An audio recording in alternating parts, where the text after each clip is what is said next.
In this video, I am going to show you how to eliminate the seam lines in our rig without deleting it.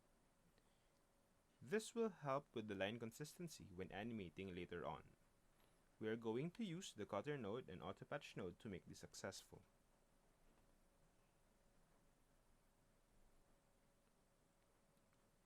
First, we need to identify where the line is coming from.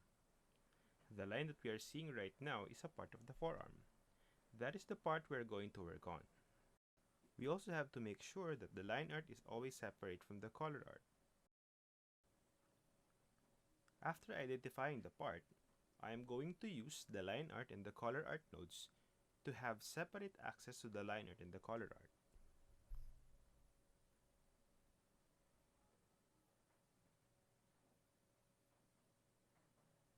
Next, I'm going to put the line art and the color art in one composite.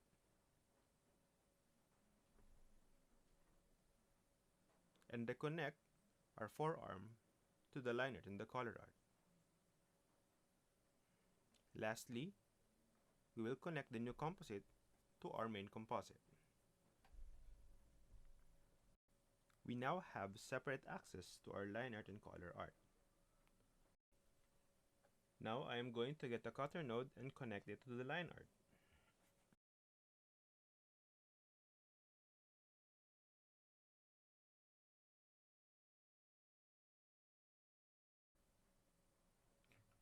Then, the drawing that will mask the line is the next drawing connected to it. In our case, it is the upper arm. So let's try to connect the upper arm to the matte part of the cutter. As you can see, we are not having the results that we want. It is because the upper arm is too big that it also masks the other portions of the line. To fix this problem, I am going to use an autopatch node. You can get it from the node library. The autopatch node is a filter that reads only the displayed portion of the color art. Please note that this node will only work when the line art is separated from the color art.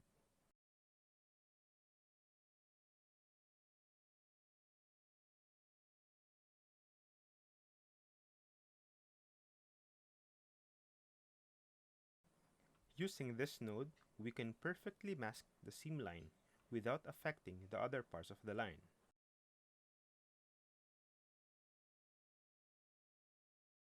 Now, I am going to connect the autopatch to the upper arm, and then connect it directly to the matte part of the cutter.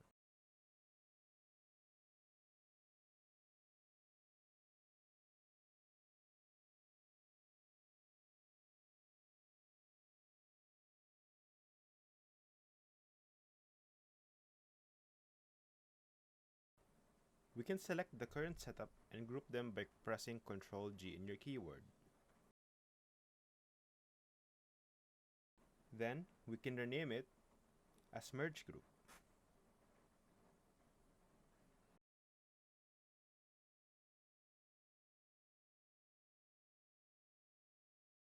Now, this group can be duplicated if we need to fix the lines in other parts.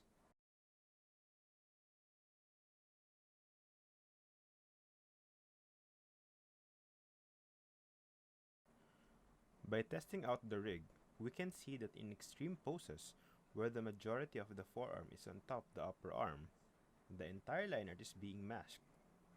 In effect, the perspective of our rig is unclear. To fix that, we need to make exemptions. There should be a part of the line that can bypass our cutter.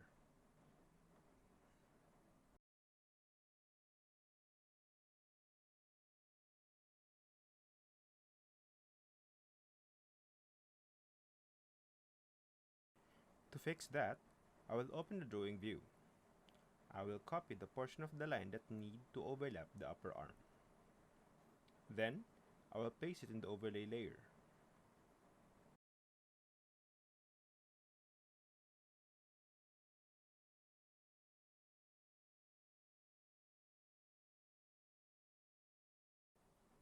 Right now, the lines we pasted are still not being displayed in our setup.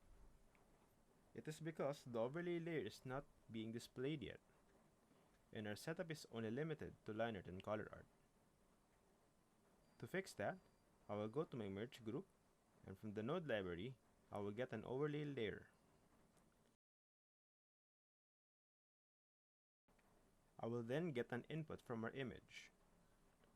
Then, connect the entire overlay node on top of the composite.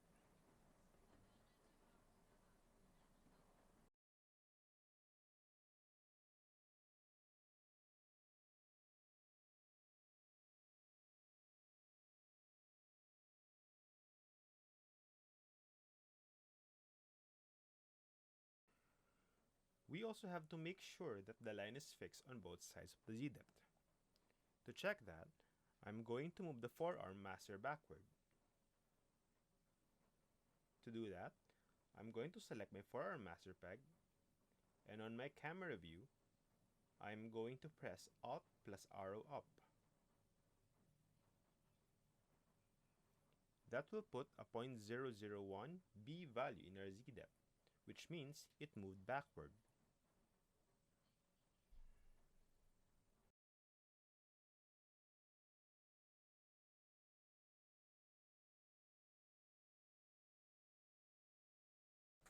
As you can see, we have another line problem, but this time it is coming from the upper arm.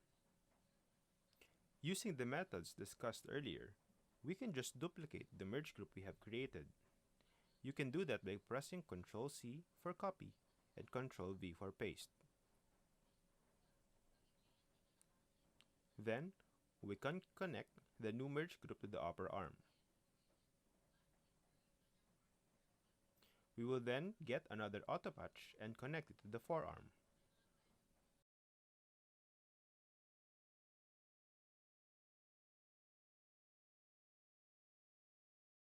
Then, connect it to the mat of our merge group.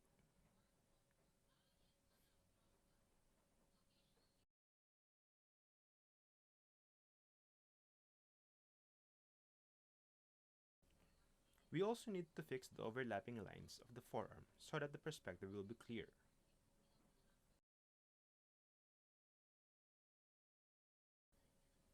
We will again copy the portion of the line art and paste it to the overlay layer.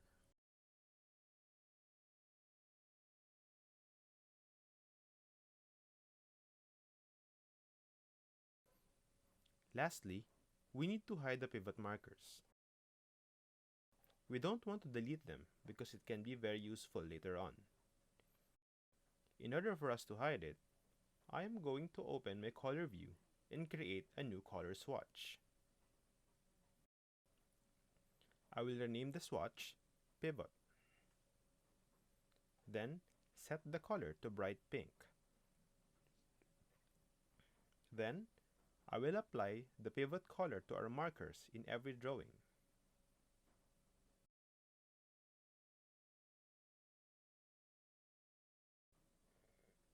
Once applied, we can double-click the color swatch and set the alpha to 0. That will hide the pivot markers.